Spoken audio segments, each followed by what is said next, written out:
Okay, welcome everybody to the Arc Logos podcast. I'm one of your hosts, Anita Pinto Young, and today I have Cheeky Sherelle.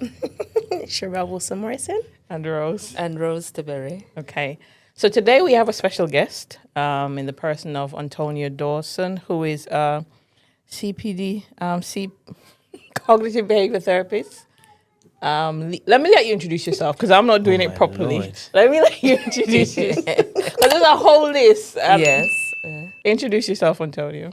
All right, thank you for having me. It's really good to see what you guys are doing, and it's a pleasure to be on your podcast today just to share. So by way of introduction, I am Ontonio Dawson. I am a cognitive behavioral psychotherapist, and I work in a senior role doing that job currently. Also, I work in the capacity of a guest lecturer at Reading University and a tutor at King's College London. I'm also a founder for two organizations, Speak Blackman, which specialize in Black men mental health and normalizing the conversation around mental health.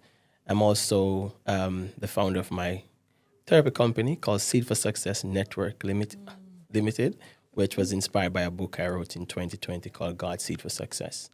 So, yeah, that's a bit about what I do. I'm also a serving minister in my church. Yeah, wow. I've seen that. He does a lot, people. Yeah, and you grew up in Jamaica. Is it Westmoreland? Actually, Trelawney, the best parish. Oh, okay. I grew up in St. Andrew. It's fine. I won't say nothing. It's fine. But I saw where you grew up in Jamaica. Quite humble beginnings. And then entered the police force. And then explain that journey.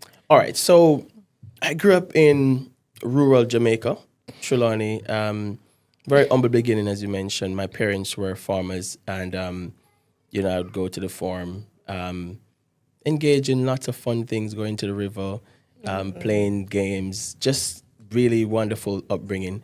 At the time, you didn't know that you have struggles like financially because life is just, enjoyable. It was when I reached secondary school I realized that financial struggles was a big issue in my family because my parents, I passed to go through a school that was in a whole different parish. And it was difficult for them to kind of finance that. And so I started realizing that actually there's some difficulties here. So I managed to work hard and I got a scholarship, which kind of paid my way through secondary school. And made really good relationship with the persons that managed that scholarship. When I was doing my A-levels, when I finished high school, I really wanted to, at the time I was passionate about cooking. Very passionate about cooking. To become a chef. Yeah. So I was thinking I'm going to become an executive chef. And I remember applying for university and my parents saying that they can't afford for me to do that. So I was encouraged by my brother to apply to become a police officer. My brother was in the police force at the time. And so I applied. But at the time, I decided to do my A-levels while waiting to be called into the police force. And did my first year in A-levels, and then I got the call to go into the police force. So I didn't get to become a chef. But I think, that experience was something that really, really shaped my life and my journey because it's exactly what I needed. I was a cadet in high school, so I was actually grounded in kind of those kind of paramilitary experience, and became a police officer when I was 18, going to 19 thereabout. And from there, I've just been doing things. Yeah, so from the police to university in Jamaica to do. Which high school did you go again? So I like to say best, right? I went to Homewood Technical High School. Tech, yes. The journey to Homewood Technical High School wasn't an easy one because Homewood Technical High School is usually, at that time, it start from 8th grade. Normally in Jamaica, high school start from 7th grade. Yeah. So it wasn't a typical school where children move from 6th grade. In Jamaica, you transition from 6th grade to your traditional schools. Because I was a slow learner and I struggled academically in school, I didn't have the opportunity to pass what is called in Jamaica, if you're not from a Jamaican background, the grade 6 achievement test, which is a test that you're required to do to move on to secondary school. So I failed that test with flying colors. And because I struggled to read and I had problems retaining. It was many years after I found out I struggled with dyslexia, which kind of impacted my ability to recall and hold information. But getting to secondary school was like a big achievement for me because I felt it was impossible. So when I got to secondary school, it was like a wake-up call for me. Like, I have to work hard, have to put in extra effort. I think that's kind of where I found my sense of drive and to excel. So when I transitioned from secondary school to policing, that was quite easy.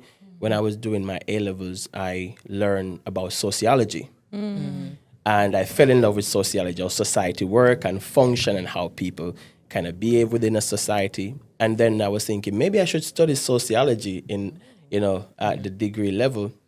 But then I started, when I started doing policing, we were exposed to a foundation course in psychology. Then I started liking psychology too, right? And so I'm like, okay, I like sociology, I like psychology. And I still like cooking, but you know what? Let's see. Let me actually think about what's going to be most helpful for the people I was working with. So when I started working as police, I was dispatched to Montego Bay, which is the second city in Jamaica.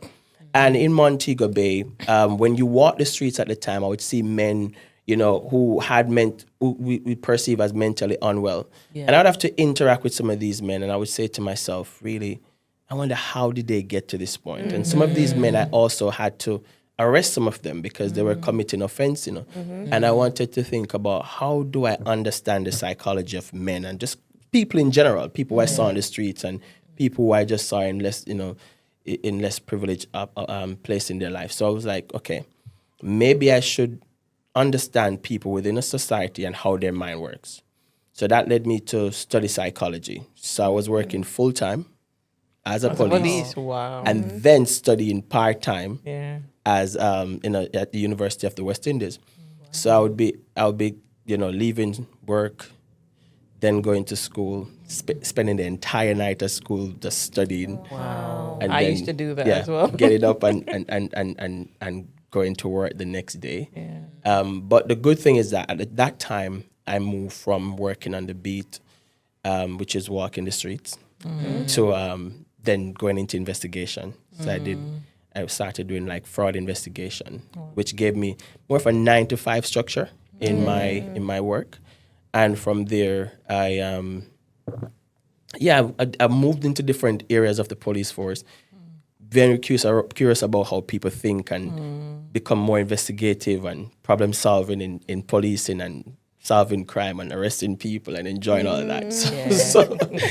But I mean, the real journey to psychology, actually, when I got married in 2015, we had to make a decision: would my wife come to Jamaica, or would I then transition to the UK?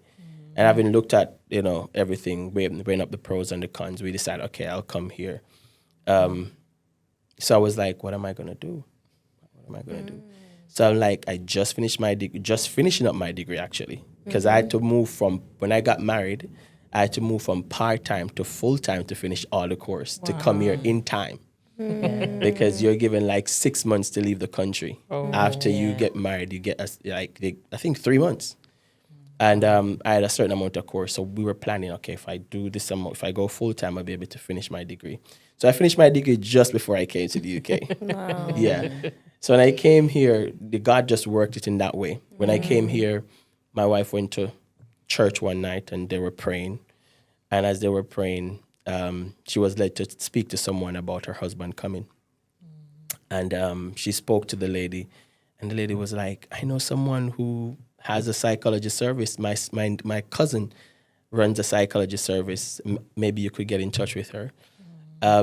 So she told my wife to email the person.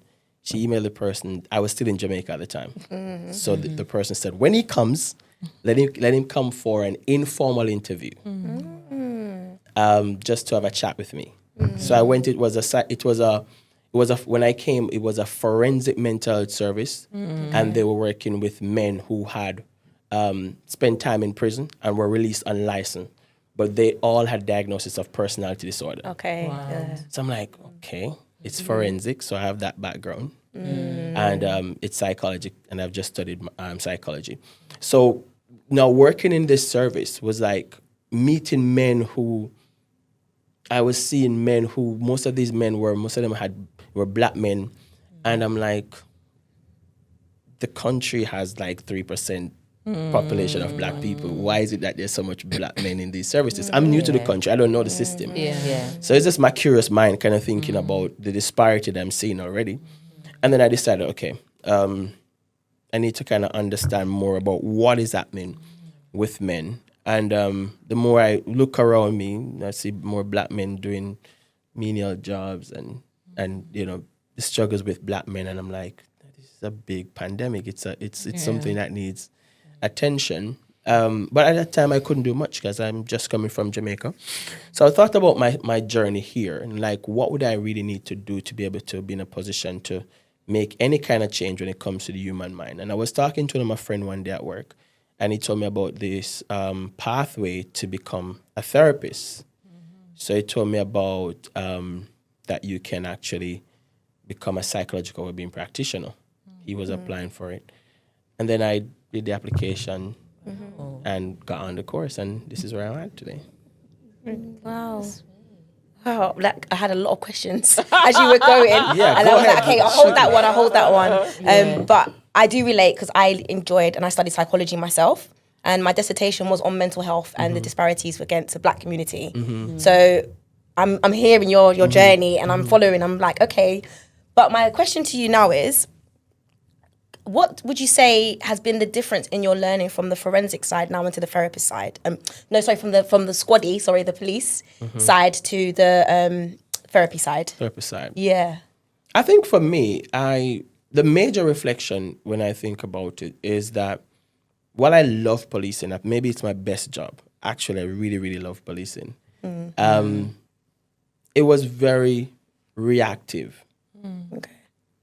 We would basically go into when we hear of a crime being committed or there's an offense and you're investigating, but most time the crime is already done. And but what happened to a person before they get to that point? Yeah. What led you to actually want to commit a crime? That was the kind of question I'm asking myself. And so for me, the psychological side gave me more insight into more proactive approach that needed to be taken in order to actually do something before a person get to that stage. Because I don't really want to, we should be in a society where we don't have to arrest people before they actually make change. We should be thinking about the socialization, the society, and how those things are impacting the psychology that lead to a person committing crime. So I think that's a major difference. One is more reactive. Psychology can be both proactive and reactive, but I think there's a lot that we can hold on to from a proactive standpoint that can help to change a person's thinking before they get to that point of having to commit a crime, that you have to put them behind bars.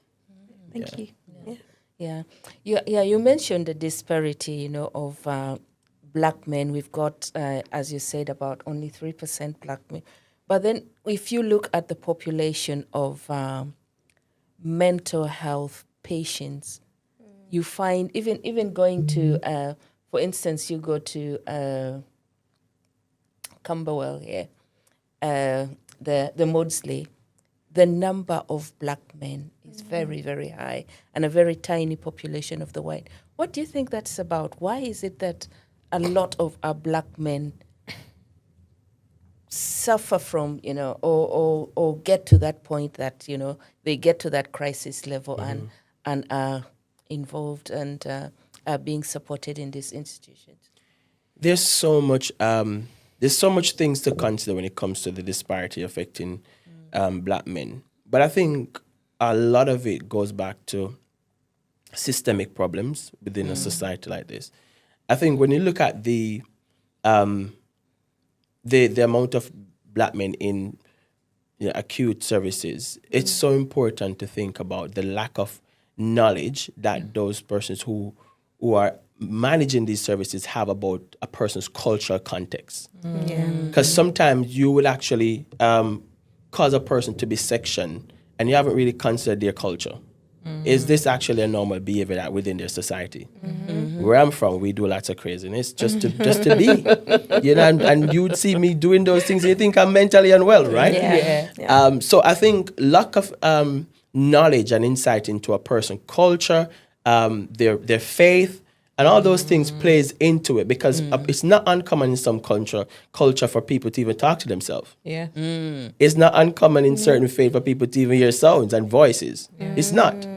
It's not. So if you're going to use that as just kind of the DSM criteria or ICD-1, you're going to find that you might put people that generally they might have struggles or challenges, but it doesn't necessarily mean that they are so unwell that they need to be locked away and cannot come out of some of these services.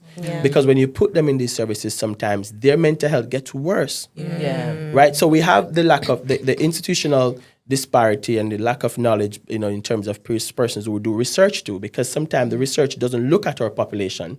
They don't do adequate research in our population and understand us. So sometimes the criteria is not even meeting us in any way. It doesn't look at us specifically, right? And then for us within our culture too, there are things in terms of our mental script, how we were socialized, how we were brought up in terms of the difficulties around seeking help. So we have so much of our black men who've never gone to get any support in the primary stage, where they're just feeling low or feeling stressed or feeling like you're having a bad time. We are socialized to be strong and it's okay. And so what we find is that most of our young black men only seek help. What we know from research is either when they're in prison. The only time they've ever met a psychologist or a psychotherapist is through the prison system. So when the damage is already done, right? So the lack of education too within school system. What I find working in Lewisham and those areas, when it comes to young black boys, a lot of them are displaced. They're kicked out of school because they would have done something wrong. And the school don't create a culture of really understanding, their difficulties. They expel them. But when you expel them, you're leaving them to the streets, right? And you leave them to the streets become their education system, right? And they're educated by the streets. So they have a mental script that actually you have to always be strong, always be tough. I met boys and speak to them who they're so vulnerable and weak inside, but the street is telling them that this is how you should be. And so to even talk about calling a GP or going to your GP, like the man's and the man in the corner, the man them, that's not being man. So they would rather suffer, take substance, and those things to actually show masculinity rather than actually getting support. So there's so much factor. There's systemic factor, there's individual factor, there's culture factor, and there are religious factors. There's so much things that we have to consider when it comes to why we have so much of our men, in these services. But it's heartbreaking. That's the reality. It is. You're preaching. And again, my brain is fired up. I wanna try and focus on one question. I mean, what role do you think immigration plays? That's another big factor, right? Immigration carry a weight. I mean, if you think about Windrush, you think about people who came to this country legally. You came to us, you asked us for our help to come and build a system, right? That was broken. We came, we helped. Because Windrush might seem like my grandparents, they came here. And they worked for many years, right? They came, they helped. And then years later, you destroy our documents. Right? You erase us ever being here. And then we have a whole system or generations of people who can't prove that they have rights to be here. Right? And then what you find is that this becomes a whole problem when it comes to immigration and people are being sent home. There's so many people who've been sent home who don't know home. You're sent to countries that you have no connection with because you might be third generation and your grandparents were first generation, right? And now you're sent back to a place that you can't even relate to, right? So you are actually creating so much breakdown in sense of self. And those who are here are constantly, you have children who miss dad or mom who've been sent back home. So that's a mental distress on that generation of people too. Yeah. Right? You have persons who are fighting through the immigration system to keep their family staying here.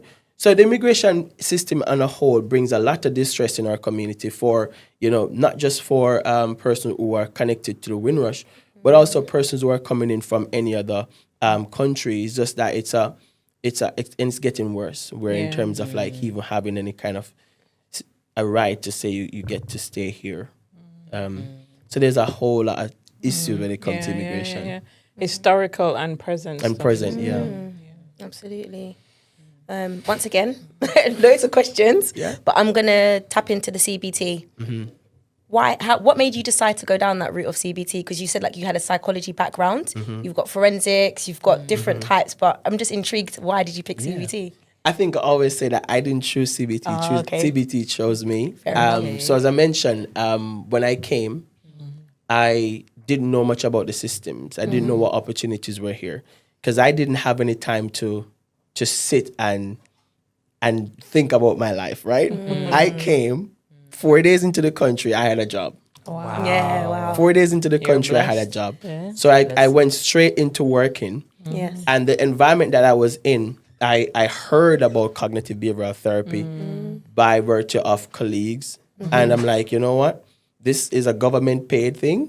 Okay. When I looked into researching for a degree, because I had to convert my degree in Jamaica to do a master's, it was £10,000. Wow. And I'm coming from Jamaica, like close to £10,000 to pay for the whole amount here, because you're not funded by the government. When you get married and come into this country, there's no funding. You're not entitled to any benefits. So you have to fund everything yourself. So I heard of this pathway, which was kind of the only pathway, which I didn't look into a lot, but this was one of the only one, right? Yeah. And I managed to apply. And when I applied, actually, strange, I think they said, that year over 3,000 persons applied. Wow. So to do the PWP course at UCL.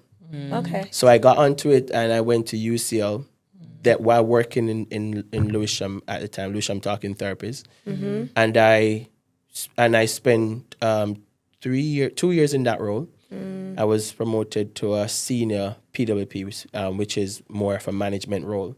And then the natural thing is that you're going to do a clinical doctorate. Most persons would pursue the clinical doctorate course, or they would tend to go into the high intensity.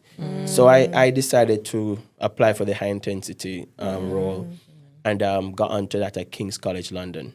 So that's what led me to CBT. But another thing is that CBT is the most funded therapy and most evidence-based. So I think it would have been what I'm most exposed to coming into a system like this. So CBT has been quite helpful in terms of like supporting clients. But I do integrate other intervention into my practice. Yeah. Brilliant. So do you get a lot of Black people then accessing therapy? Because to be honest, when I, coming from an African background, for me, the phenomenon of therapy, counseling, that was all too westernized for me. Too white. It was not something that I could, even consider or even think about doing it. So, or even accessing. And it's not something that, if now it's different in that, if I talk to my family members back home, they would mention, yes, it's helpful and that. So there's a change in perception. But in relation to, because you say CBT is very evidence-based, do you get a number of people actually accessing it, or is it something you're imposing on others? Great question. So I think the system imposes it. Because once you're going to go into any talking therapies, they're funded for cognitive behavioral therapy. Why? Because it's short intervention. It has a good evidence base that if it's practiced, then it can be effective, right? Now, here's what I said CBT is good. While I understand the evidence base, for our people, we also need to do what is called cultural adaptive therapy.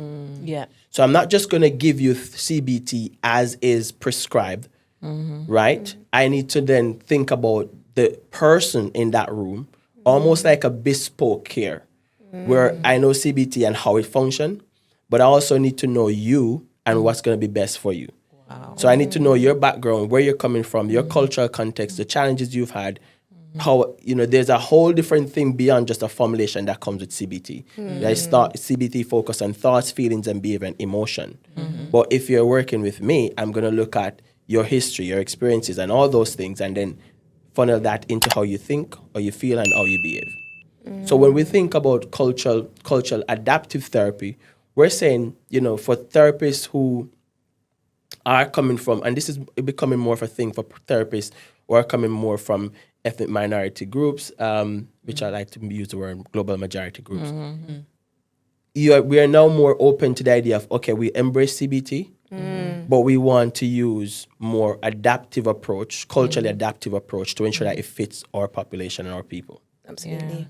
Yeah, so that's why CBT can be effective, because not everyone want to be in therapy for 1-2 years, and most therapy are long-term therapy. CBT say you can do 6 sessions or 12 sessions, up to 20 sessions, but then you're going to have practical things that you can do. You're not just talking to someone in a coach and just talking about your life. You're going to have practical change. You're going to work on goals. You're going to get things done to take back your life. Yeah. Right? Rather than just talking. Because a lot of people go to counseling sometimes. Not that we're discrediting counseling, because people need that space to where they talk about things. But sometimes you need a practical approach. And you also need to gain insight into how to challenge and change the way you're thinking. Because sometimes also we are coming with the cultural context from our countries thinking that it's helpful with the life that we have now. Because you might be coming with the mind from Jamaica that worked in Jamaica. But for you to adapt to a different country, you also need to think about how do you integrate into a society that is different from yours with different ways of seeing the things. So you might have rules in your mind, oh, this is how it should be. But that might have been the brain you needed at home. But now you come into a different country and need to adapt, and you're struggling because you're using the same rules, the same thinking that needs to be updated. So we can support you to kind of think about how to change your thinking process and actually build a life that you need for yourself. Amazing. I love what you said about the culturally adaptive therapy. And I saw where you won an award, isn't it? Yeah. For incorporating, sort of culture in therapy. And I also know that you do work focused around incorporating faith as well. Yeah. Yeah. So I want you to tell us a bit more about that. And about the award, I can't remember the exact title of the award. So it was by the BABCP, which is the accreditation board for therapists in the UK, CBT therapists. So I attended their conference last year, and I presented my work with Black men and kind of talk a bit about the adaptations I make to therapy to ensure that therapy fit Black men, because most Black men will not go to therapy as it is now because they sometimes don't feel like it actually caters to them. So with lots of consideration and support from other colleagues, we've been able to develop approach to how we do therapy that supports more adaptation, more humility for therapists to approach. So, one of the things that through this award I've been able to do is to train therapists and how to make those adaptations and how to integrate these approach into their therapy. So I've done training with the BABCP. I think we had over 70 something, close to 80 therapists coming on for that. Wow. And I do therapy through different organizations I support to kind of make those adaptations. But back to your question, how do I incorporate faith into it? Now, for me, one thing I struggled with, and I like to make this clear, I was a person of faith before I became a therapist. I was a Christian before I became a therapist. And so when I became a therapist, it's almost like I had this kind of split. I wanted to show my therapist side, but at the same time, I'm still this guy that believes in faith, and faith has helped me and guided me through some of my most difficult times in life before I became, and know about psychology.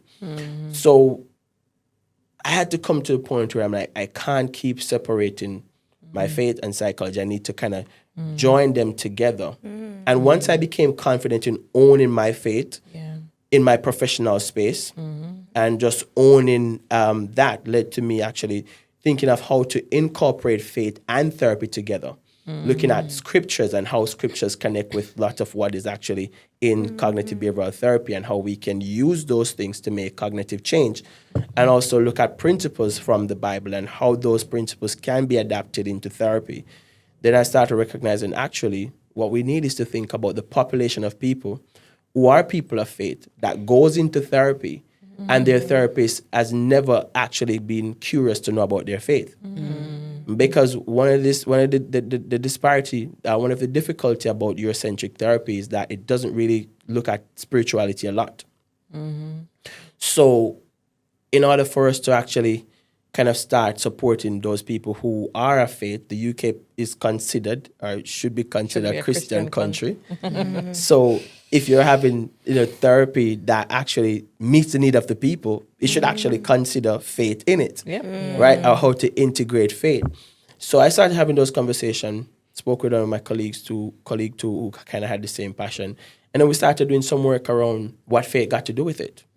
So we wrote a paper about what faith have to do with therapy. You can find that on the internet. And when we wrote that paper, we got some traction. More therapists were interested in learning more about how faith can be incorporated into therapy. Nice. So we've done some presentation. We've submitted some more work on that recently. But the key thing about it is holding space for therapists, whether you are a Christian or not. You have a duty to actually think about that person before you and also hold space for them. And it's not just biased to Christian. If you're a Muslim or any other person of faith, your faith is a fundamental part of your identity. Yes. And your faith would have taken you through a lot of different struggles in life. Right? So if I'm integrating what is already a tool in your toolkit with new tool, it can only make you better, right? So what we're now supporting therapists to do is how to look at these tools that people have already through their faith and maybe their culture and so forth, and see it as some added value already, and then supporting them with the cognitive work that you do to merge these things and actually support the person to have better outcome for their mental health. So yeah, we look at scriptures, we look at different things that the person have in their life in connect to their faith that has helped them, and think about how we can navigate through their difficulties. Awesome. That's interesting. Yeah. It sounds like you're so grounded, and when it comes to faith, it's held at the center. And I'm intrigued to know, what would you say have been your inspirations In terms of faith, in general, in terms of what you've achieved today? I think for me, failure has been my inspiration. Okay. As failure has been my biggest inspiration. I think my story has kept me going for many years. So as I mentioned earlier, I was a slow learner. So that story around me failing at the age of 12, when all my friends moved on to secondary school, and I was like one of the only one in my community, shamefully going to this school that I had no friends there. And this school that I was at the time, I spent most of my life there, and now all my friends have left me. So I had to really think about my life at that point. And at that time, I felt really like the outcast. I felt like something was wrong with me. I was giving a lecture recently, and I was saying that would have been the first time I considered not wanting to be alive. It would have also been the first time I contemplated smoking. Because I was gonna, that day I was gonna smoke. I saw there was some person visiting my house, and they had like a box with cigarette. And I went to take one of those cigarettes. I was gonna smoke it, and my mom called me. It was at the back of my house. My mom called me. So I escaped getting into a whole lot of things because my mom called me that day. But I think that story literally, with the inspiration of Ben Carson's book, my sister bought me that book just after failing the exam. So she gave me this book, and I realized that Ben Carson, gifted hands, who became a neurosurgeon and did so much great things, that his story was similar to mine. He was a guy that wasn't doing well in school. The mom pushed him, caused him to really, find himself, and he became this amazing surgeon. So I'm like, you know what? If Ben Carson can do it, so can I, right? So I became more of an inspirational person to myself. I didn't get a lot of external validation. I'm very much self-driven. I believe I can do things, and if I push myself, I'm going to get it done. So for me, I think I've built in resilience from failure, and I've built in a drive and a tenacity to actually thrive despite struggles. And I'm not afraid to fail. So if I fail, it's okay. Every failure is just a lesson learned for something else. So I think if you think about my inspiration, there's been amazing people on my journey, but failure has been the greatest lesson learned and drive. Now, you've mentioned often, as I've read and from research, it's at crisis point that people tend to access therapy. And as I've mentioned, my perception to therapy and others as well. For our young people and our young men, for instance, how and what would be helpful to enable them to get or access therapy before it gets to that crisis point? What would be helpful? That's a lovely question. Thank you. So for me, the whole point of what I do through Speak Blackman, my company, is really starting to normalize the conversation around mental health. The truth is there's so much stigma around mental health within our community. We don't talk about it in our homes. So Speak Blackman started out as just a space for men. It was just a space for Black men to have conversation. And we just had celebrated our fifth year of Speak Blackman this year. We do an annual conference where we want the entire family to come. And we want every allies who's connected to Black men to come. If you want to see us do well, you come, you learn about Black men. So create space where it's okay to talk about mental health without it being stigmatized. And people creating a culture within your home that it's okay to check in on people. It's okay to ask how you feel. What's been going on in your mind recently? So for me, even in my role as a minister, when I speak to persons in church, I'm not just going to ask them about their spiritual life. I'm like, how have you been mentally? So when I talk to people, I ask them, how you been physically? How you getting on mentally, emotionally? I'm doing that all-round check. I need to know how you're doing, not just in how you're doing. Oh, God has been good. He's been amazing. Because you know that our culture, we spiritualize everything. Oh, God has been so amazing. He's been good to me. You know those people, right? So you also need to take it a bit deeper and really creating space that people recognize that they can feel safe to talk to you. So I think, one, normalizing the conversation around mental health by becoming more curious to check in on people, not just if you go outside and you ask somebody how they're doing, I'm good. That's your culture. But you have to model being vulnerable first. If you want to change the culture, when people ask me how I'm doing, I never just say, oh, I'm good. No. Last week we were having the crisis in Jamaica, and I had my clients who checked in on me. As a therapist, I'm not gonna say, oh, I'm so amazing. No, I'm like, it's been tough. My country is going through a really difficult time. It has affected me. I'm not doing good this week. I'm doing good enough to see you still, but I'm not doing great. Right? So it's okay to actually say that you're having a bad day or it's been difficult, right? So we don't model that in our society. Society tells us, oh, we just need to say we're okay and we're good. And the truth is you're not. And when you can do that with someone, then they'll be open to say, actually, I'm not good either.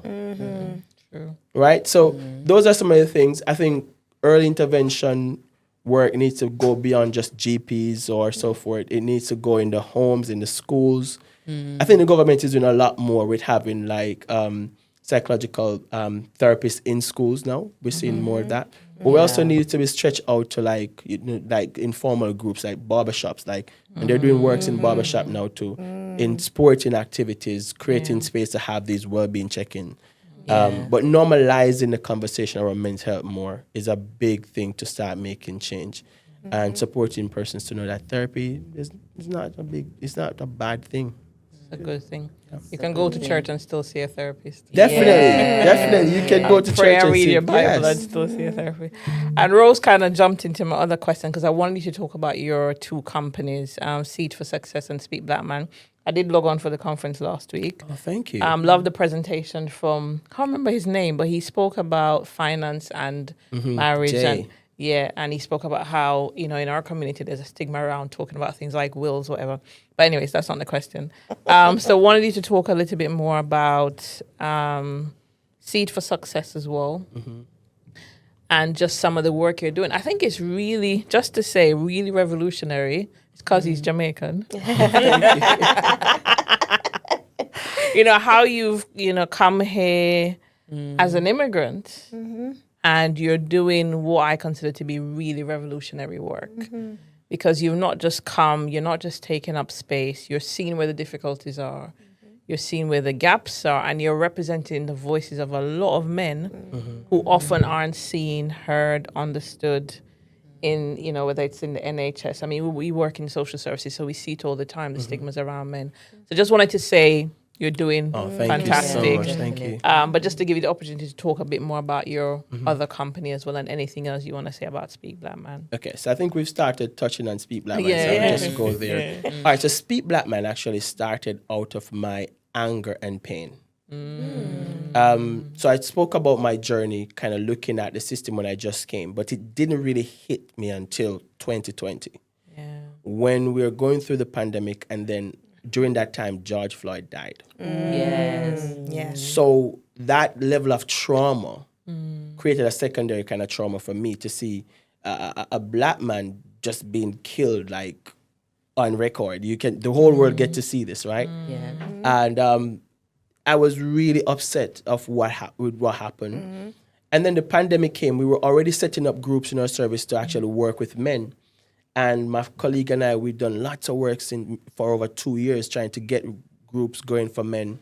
But we finally had the groups running, and then the pandemic came. So I'm like, how am I going to continue reaching men, supporting men? And how am I going to reach these black men who are struggling? Because I can't go into the community like we used to. So I had the idea, okay, maybe I don't need to take my mindset from working within the framework of a service, because I'm working in talking therapies. But I now need to start to look at reaching men wherever they are. But then when I look into it, I had a passion for working with men generally. But when I look at the disparity when it comes to black men, I realize that black men are least likely to access psychological service. And are more likely to be sectioned under the Mental Health Act.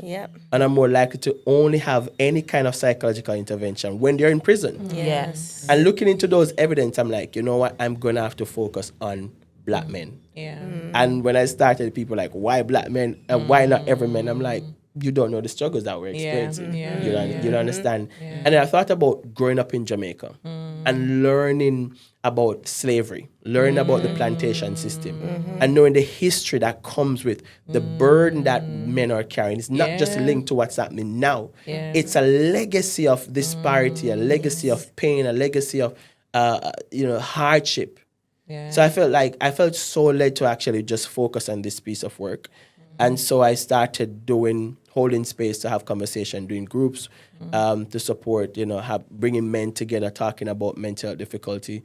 That turned into me starting mentorship program, doing conferences, doing one-to-one therapy, and just so much things that came from the back of that passion, doing lectures, helping with research. There's so much things that came from that piece of work, but there's so much more work that needs to be done. And so Speak Blackman is all about creating the space to have conversation, and also breaking stigmas, breaking the barriers, and doing the research that is important to help with, educating those who have the powers, like governments and all those persons that can actually make changes to support us. So there's a lot of things that Speak Blackman do, and we're writing a book, which is coming out early next year, so guys need to get ready. It's called Speak Blackman. We're looking at the history, like all the things I spoke about, from slavery, the journey that black men has been on, so men can understand what has led to some of the struggles that we have.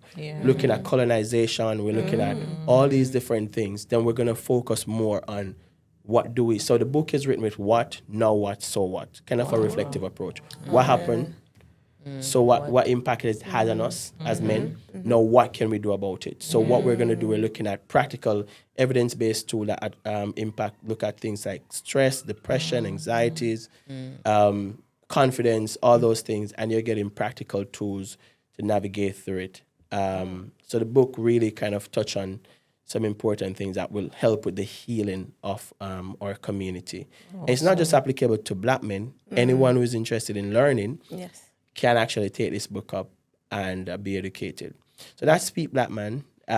Seed for Success also came out of crisis. So in 2020, I was actually doing the high intensity training. But I've always had the ambition to write a book. Didn't know what I wanted to write. And one day I was actually heading to work. One of my colleagues just started her own publishing company. She messaged me one day and she's like, Antonio, when are you getting the book out? And I'm like, I'm going to get it out. So I started writing this book, because for me, I write on the go. I'm inspired on the go. So, I'm thinking, okay, once she gave me that call, I'm like, okay, I'm going to get serious about this book. And I started thinking, how do I incorporate my faith, my psychology, and I love agriculture. As I tell you, I grew up doing farming. Yes. So I wanted to bring all of me into this book, kind of like to support people. So the story of Abraham in the Bible really resonated with me. And so I saw Abraham as a seed, despite him having so much difficulties, leaving his country, going to a new place that he didn't know, but then there was a blessing awaiting him. Wow. So I took his inspiration as the seed. And then in terms of the psychology, it's looking at the common thinking habits that sometimes gets in the way of us becoming our best self. So I took out common unhelpful thinking habits and different thinking that we get pulled into to tie into the book. And then I bring the principle of agriculture, that you can be buried, trapped in a dark place, and you can grow and become your best self. So if you read through the book, you're going to see a bit of my story at the beginning. Then you're going to have, for 31 days, different topics that tells you about the life, a scripture from the Bible, tells you about the life of Abraham. But as you read through the day, it gives you psychological insight. It gives you just inspiration from nature and from agriculture that helps you to realize that, like a seed, if you have to go into a dark place before you grow. There's no seed that is not covered up. So in other words, every seed goes through depression. Before it actually produces fruits, it goes through depression. But not only that, within that seed, there's already laws in the seed that say you must grow. Amen. And within the seed, you already have the fruits, right? Yeah. But people only see the seed, but the fruit is already in it. Miles Monroe said, when you see the seed, you see that everything is already in it. Yeah. Right? So those principles help me to recognize that sometimes you got to see beyond what you see, that you might be at your worst point, but you were created with everything in you to become who you're designed and called to be. But sometimes you got to be in a dark place doesn't mean you're dead. Being in a dark place doesn't mean that your life is finished. Sometimes you need that darkness. Sometimes you need that isolation. Sometimes you need to be left alone. Right? And then the key thing is that the seed never go up first. The seed, the roots always go down first. Wow. People always want to be seen before you're actually grounded. Wow. You want to go down, know yourself, be strong in your identity, and then you can grow. Wow. That people can see you, so the fruits come. People enjoy everything. And the greatest thing about the seed and the fruits that come from it, have you ever seen a seed or a tree take itself to the market? You would say no, right? No. I've never seen a fruit tree take itself to the market. No. The market come looking for the tree. That's Miles Monroe, not me. Miles Monroe said the market always come looking for the tree. So in other words, when you invest in yourself, you endure your darkness, you go through what life has presented to you, you grow, you don't need to go and promote yourself. People come and look for you. Wow. I didn't come looking for you guys. You guys found me, right? So it's really recognizing that you just need to invest in what you're doing, believing in yourself, work on your craft, and when the time is right, the Lord will do it. Hallelujah. That's a good way to end. Yeah. I mean, we're out of time, but we're gonna put all of your links in the description below so people can connect with that. And I want to give you maybe another minute or so to wrap up and just, what is one thing you want people to take away from this conversation, particularly men? I want to give you the last word. When people always give me the last word, I always want to get us our spiritual, but I'm gonna go psychological for the men and kind of integrate that. But there's so many of us who are struggling as men, and the truth is, many of us have been programmed to wear a mask. Yeah. We have been programmed to pretend like it's okay, to focus like everything is going well when it's not. Yeah. The truth is, there is a time for awakening for us as men to recognize that if we continue in this cycle, we're only going to be continuing cycles that has not been helpful. Yeah. You got to become the change. Yeah. Recognize that not because your community don't talk about mental health or don't go to therapy doesn't mean you have to do that. You can start breaking that cycle and supporting yourself to be a person that can support others. Yeah. I didn't grow up hearing anything about therapy. I didn't grow up hearing anything about psychology. Yeah. But I've recognized that for me, my belief is that I am a part of the solution Yes. and never the problem. Yeah.